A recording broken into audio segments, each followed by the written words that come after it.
champions il-ġodda tal-basketball femminili.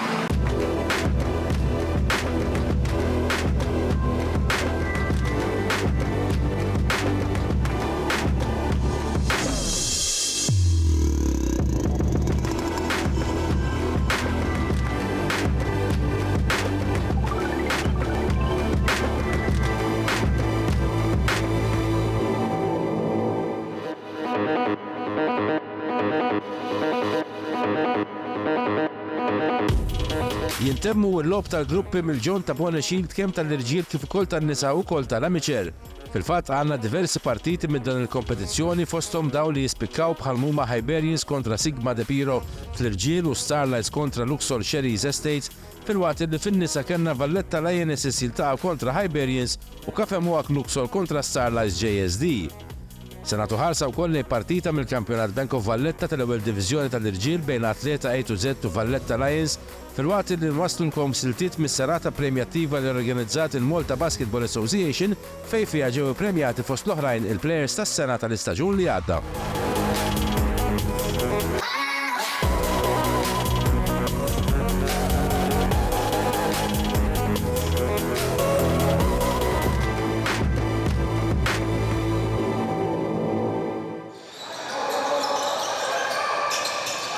Partita mill-Kampjonat Bank of Valletta tal-ewwel diviżjoni tal-irġiel kellna l-ewwel rebħa ta' Valletta Lions dan l-istaġuna kif huma qerbu lill-atleta 91-71.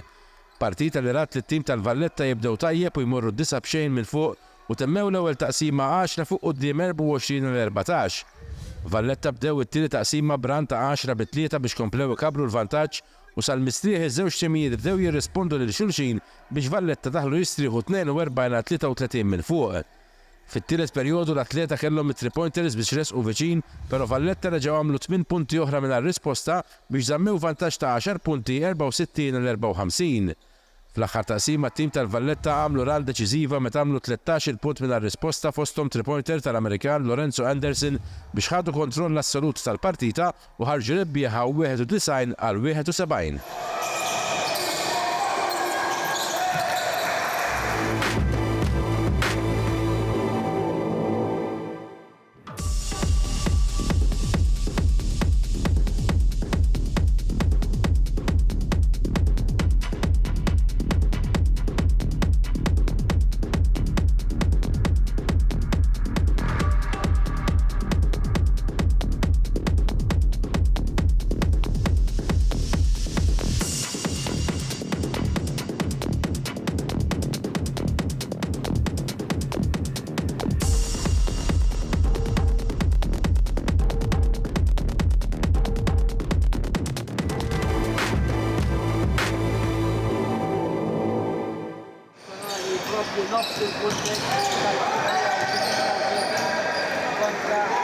Fl-ewwel partita mill-ġon ta' Bona Shield tal-irġiel iltaqgħu it-timijiet ta' Hibernians u Sigma De Piro li tnejn li huma kienu jerbu lil Valletta fl-ewwel konfronti tagħhom. Partita li rat lit-tim tal-Hibs jiftħu tajjeb tant li fetħu vantaġġ ta' 10 punti fl-ewwel taqsima 24-14. Fit-tieni perjodu t-tim ta' De Piro naqsu d-distakk wara 3 pointers, però t-tim tal-Hibernians kienu għadhom 4 minn fuq 42-38. Fit-tielet perjodu kienu De Piro li bdew l-aħjar b'8 punti mingħajr risposta biex marru basket minn fuq 44-42. It-tim tal-Hibs ma narġew lura b'5 punti oħra u kien hemm perjodu biż-żewġ timijiet jirrispondu lil xulxin qabel ma t-tim tal-aħħar ġdid kellhom ran ta' 10-2 għal skor ta' 61-54. Fl-aħħar taqsima t-tim ta' De Piro reġgħu għamlu sforz u għamlu 10 punti mingħajr risposta biex waslu sa basket il-bot mill-avversarji 64-66. Naraw issa din il-partita bil-kommentarju ta' Willy Vassallo.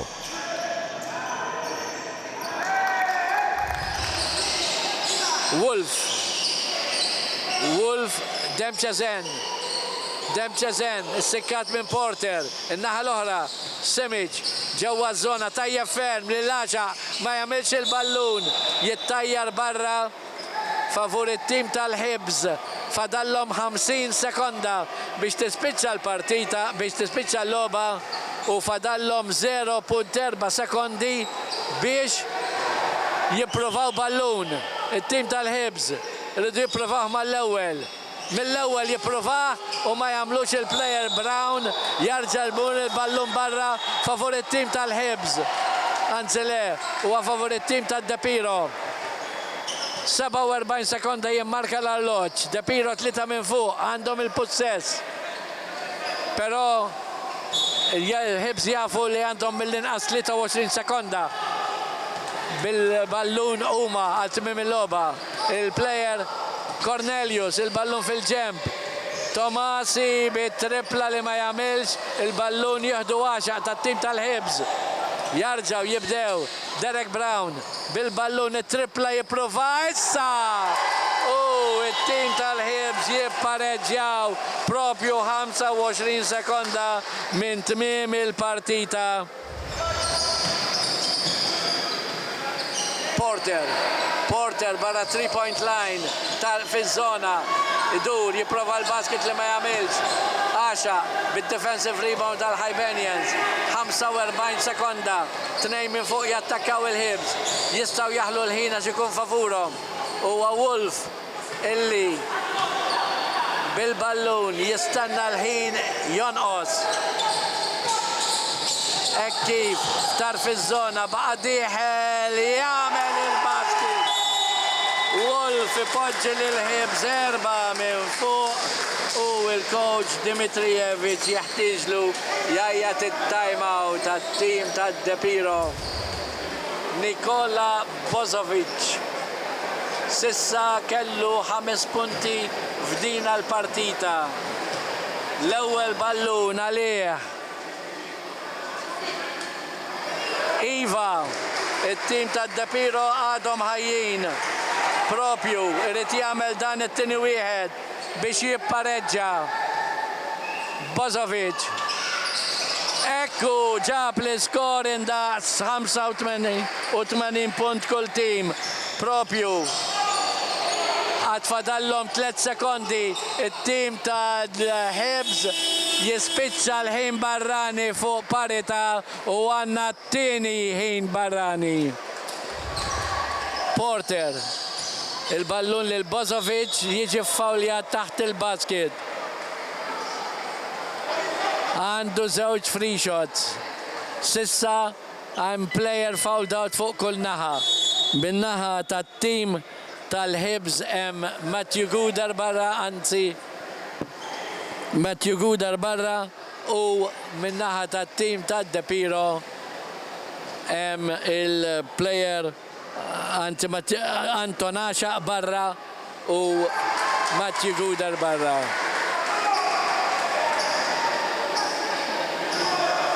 Il-player Bozovic bit-tieni wieħed fallih ukoll. Fallew 4 wara xulxin it-tim tad-De Piro. Għad għandhom il-possess tal-ballun. Buġeja ma jagħmilx il-ballun. Il-Hibs għandhom il-ballun permezz ta' Wolf. Fadal 43 sekonda. Il-ballun jibdlu ballun bejnietom tajjeb ferm. Mossa bejn 3 u il-player Derek Brown jispiċċa billi jiddankja l-ballun u jġib il-100 u punt tat-tim tiegħu. L-aħħar nofs minuta 7 minn fuq it-tim tal-Hibs. Porter jiġi fawljat għal darb'oħra ġewwa ż-żona avversarja. L-arloġġ immarka 24 sekonda.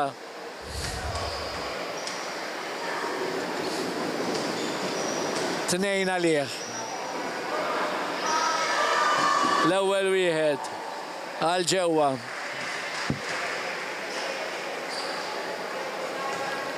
ħamsa u 6 differenza. Tieni wieħed ifallih u Tederick Wolf jieħu l-ballun għat-tim tal-Hibs jiġi fawljat mill-tim tad-De Piro. Ovvjament jippruvaw waqfu l-arloġġ li jimmarka 20 sekonda u Tederick Wolf issa tat-tim tal-Hibs li jmur fuq il-free shot line. Tederick Wolf. Pero ma jagħmilx hekk bl-ewwel wieħed, tibqa' logħba ta' 6 punti.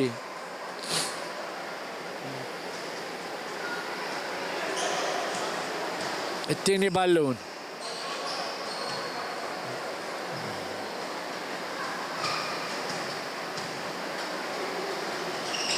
Jamlu din id-darba Tedrick Wolf 102 għat-tim tal-Hibs. Buġeja, il-ballun lil Cornelius bit-tripla illi fil-fatt jagħmel Cornelius u t-tim tad-De Piro jibqgħu jittamaw hemm 4 punti bejn iż-żewġ timijiet. Propju. Hekk kif jitilfu l-ballun. It-tim tal-Hibs għal darb'oħra 6 sekondi minn tmiem it-tieni perjodu tal-ħin barrani. Iridu jġibu 4 punti it-tim tad-De Piro.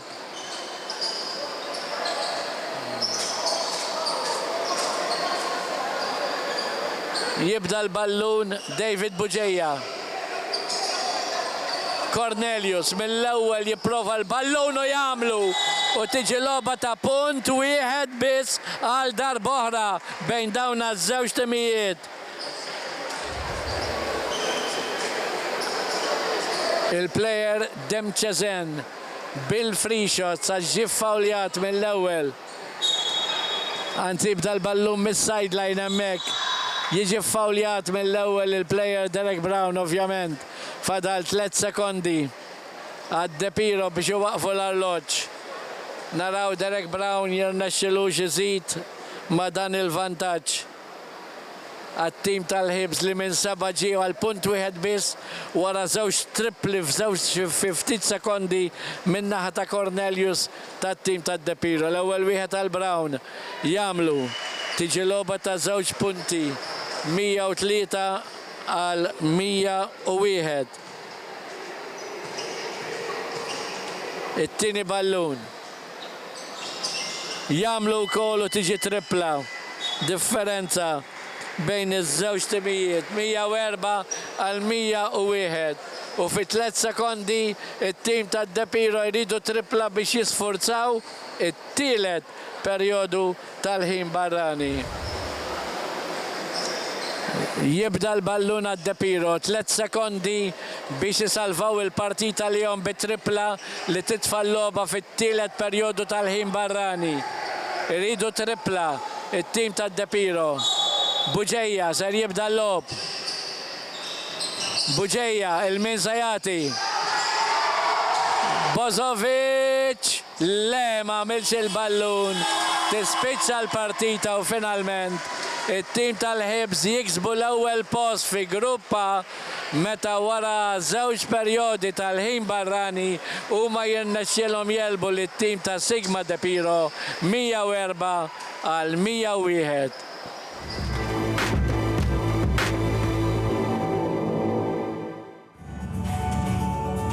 Il-Malta Basketball Association għamlet serata ta' tifkira u preżentazzjoni għad onur is-60 sena mit-twaqqif tagħha. Mistieden tal-onur kien is-Segretarju Ġenerali tal-FIBA Mondjali Andreas Zaglis mill-Greċja. Attendew ukoll il-Ministru għall-Isport l-Onorevoli Clifton Grima u rappreżentant mill-Oppożizzjoni l-Onorevoli David Aġus flimkien mal-President tal-Kumitat Olimpiku Malti Julian Paġ Bonello. Il-President tal-NBA Paul Sultana tkellem dwar il-kisbiet tal-basketball Malti matul is-snin fosthom l-ewwel medalja internazzjonali ta' Malta fil-logħba għall-Istati Żgħar tal-Ewropa li saru f'San Marino fl-1985. L-ewwel medalja tad-deheb internazzjonali mit-tim nazzjonali femminili fl-1985 fil-Kampjonat Ewropew tal-FIBA f'Diviżjoni C fl-2008 u l-ewwel unuri tal-plejers tas-sena ppreżentati fl-1972. Ingħatat ħarsa ta' triq li mxiet l-NBA mill-bidu tagħha fl-1964 u l-progress li ntlaħaq bid-diversi avvenimenti li seħħu biex wasalna sal-ġurnata tal-lum. Ernest Aġus, Chief Operations tal-Bank of Valletta, enfasizza sħubbija fit-tul bejn il-BOV u l-Assoċjazzjoni tal-Basketball ta' Malta. L-sħubbija tal-bank ma' l-Assoċjazzjoni tal-Basketball ta' Malta hija l-itwal relazzjoni ta' appoġġ tal-BOV u tmur lura snin 80 qal is-Sur Aġus. Ġew ippremjati wkoll diversi personaġġi li jagħmlu isem għalihom għall-basketball lokali tul is-snin ma' oħrajn li taw u għadhom jagħtu għajnuna sħiħa biex l-NBA tilħaq l-għanijiet tagħha. Daw kienu Andrea Paccare, Angela Adamoli, Anna Kalleja, Dorian Gallia, Edgar Caruana Montalto, Josephine Diaby Grima, Michael Naudi u Santino Coppa. Il-qofol tas-serata ntlaħaq bit-tħabbir tar-rebbieħa tal-onuri tal-plejers tas-sena għall-istaġun li għadda blażla fost 3 nominati f'kull kategorija. Intant dawn huma r-rebbieħa mħabbra. Bniet ta' taħt l-14 sena Claire Polterli tad-De Piro, Subien taħt l-14 sena Zach Said Collier ta' Starlights. Nisa taħt is-16 sena Shanice Farrugia tal-Luxol. Irġiel taħt is-16 sena Mark Ilube tal-Luxol. Nisa taħt 19 sena Anna Fenek Pax tal-Luxol u irġiel taħt 19 sena Isaac Azzopardi wkoll tal-Luxol. Nisa ta' taħt 23 sena Michela Zamit Cordina ta' Starlights. Irġiel taħt 23 sena Ian Felice Paċ ta' Starlights. Irġiel amateur Neil Kassar ta' Mosta.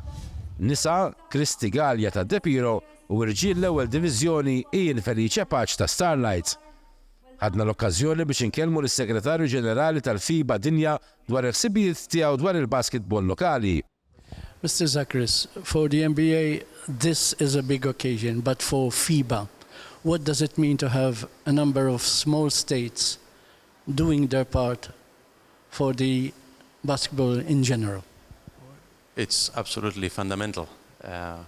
For us, a celebration of 60 years of Malta Basketball Association is an important milestone, not only for European basketball, but for the world of work of FIBA worldwide. Why I'm saying that? Because our job is to promote and develop basketball around the world. And here we have had for several decades a very passionate basketball community that has managed to build a very strong and serious association. So my presence is signifying on behalf of the Central Board and of the European Board our respect to the work of the many volunteers, the many clubs, the many players and coaches and officials of Maltese basketball over these decades. Well, we have a hard-working president along with the rest of his staff. I think they're doing a good job of it. Absolutely.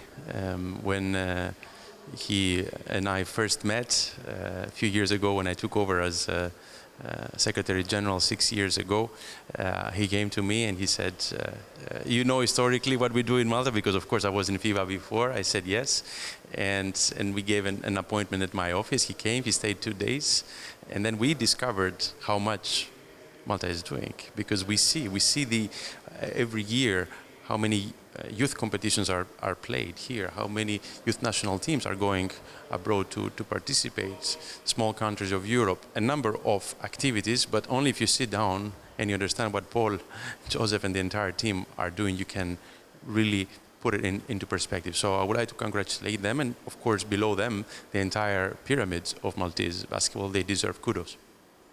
Well, it isn't the first time that we hosted occasions, seminars, clinics. So even for a small country, I think we also do our part.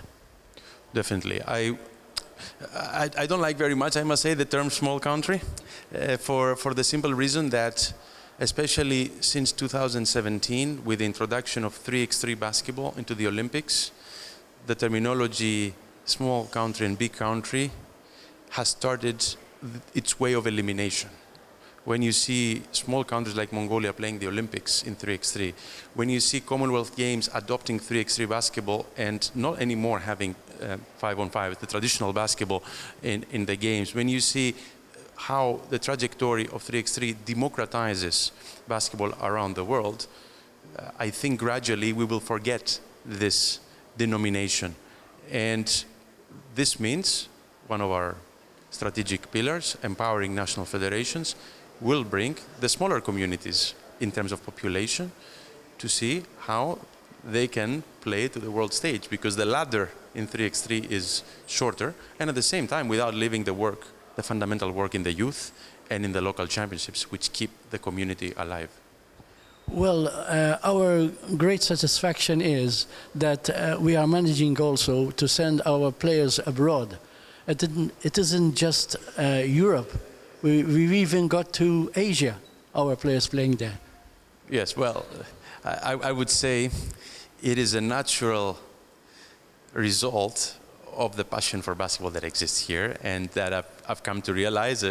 My reports come from the small countries games, that we have a passionate audience when Malta plays at home. You know that very well, and because if you have the passion and you love, you will work hard, and if you work hard, you will achieve. So talent there is in smaller quantities because it's a smaller population. So I think we need to congratulate those who have made it and broken the the frontiers, let's say, of a smaller country. But what we need to recognize is that looking from outside in, there is a lot of respect for Maltese basketball, and I think this is the night to show it as well to the local community with our presence. Well, last question. Basketball started in the United States, but gradually the United States are coming to, let's say, our style of play. Well, it is interesting how much the term FIBA basketball has come to be used more and more on both sides of the Atlantic. I would say there is not one single style of play. Of course, the 40 minutes and a little bit the different size of the court plays a role. What I appreciated also in the recent Olympics, and which we saw also in Tokyo, 3 different continents on the podium in men, 3 different continents on the podium in women. We're a truly global sport, but the globality is not counted on how many continents. It's counted also on how many countries. And countries like Malta are what add this multidimensional aspect of basketball.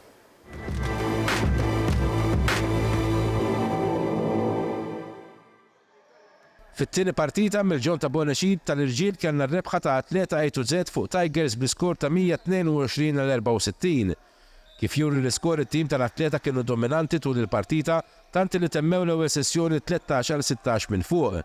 Sal-halftime il-vantaġġ tal-atleta baqa' wieħed stabbli minkejja li kien hemm tentattiv ta' rimonta minn Tigers għal skor ta' 57-33. It-tielet taqsima fetħet brand ta' 12-3 mill-atleta biex huma komplew ikabru l-vantaġġ 77-54. L-atleta għaqdu l-100 punt fl-aħħar sessjoni bil-punt ta' Kerr James u baqgħu sejrin biex ħarġu rebbieħa 122-64.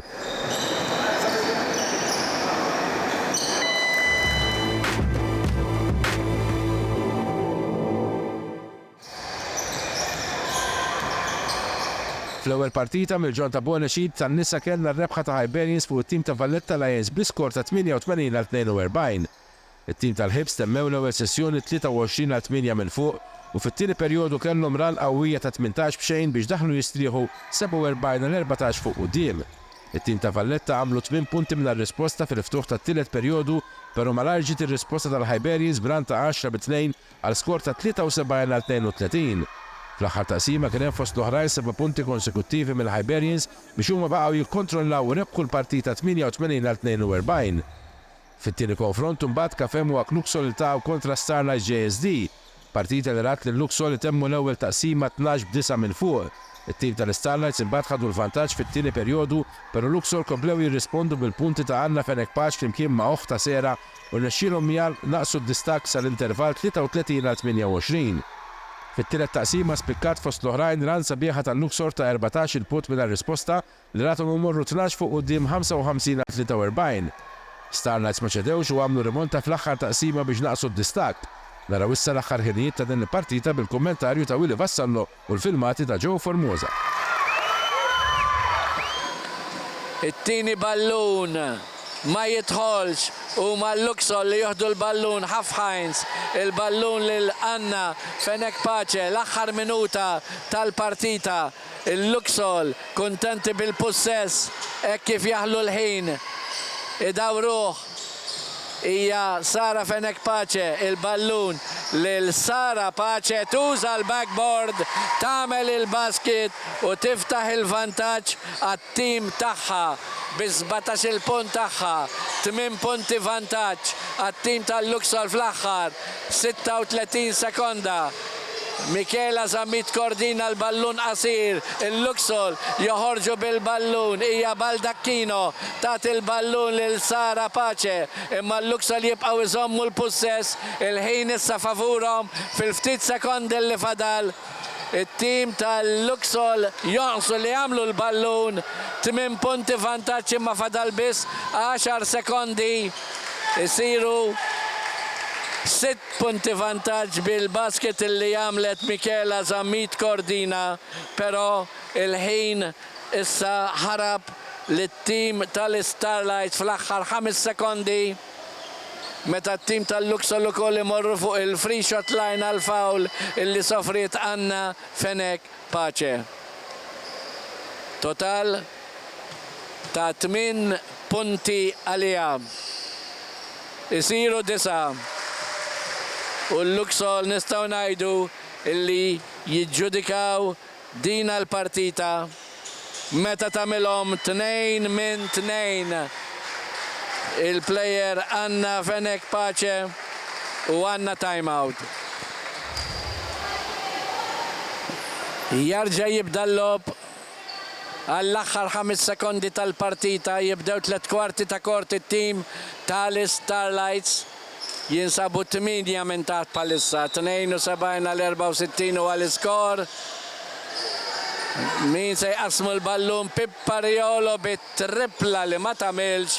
Il-tim tal-Luxol jieħdu l-ballun, tispiċċa l-loba u ma' tim ta' Cafe Moak Luxol illi jispiċċaw rebbieħa ta' Grupp B fit-tieni post tal-JSD it-tnejn fis-semifinali. Din il-partita mirbuħa mill-Luxol bl-iskor ta' 72 għal 64.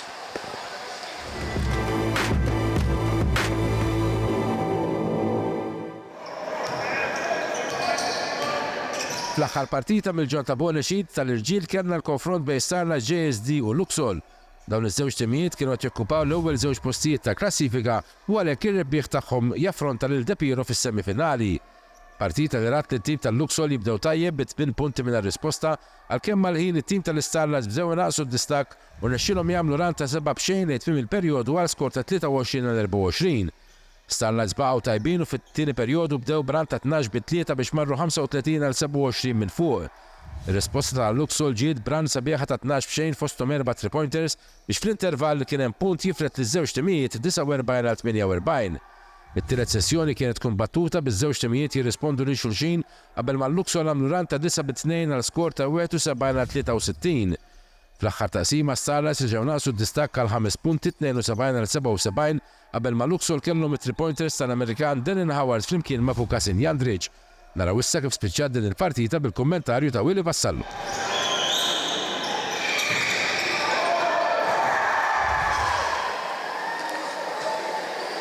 Jarġa jibda l-lob favorit tim tal-Starlights, jibdlu l-ballun Reddish ma' Sherry.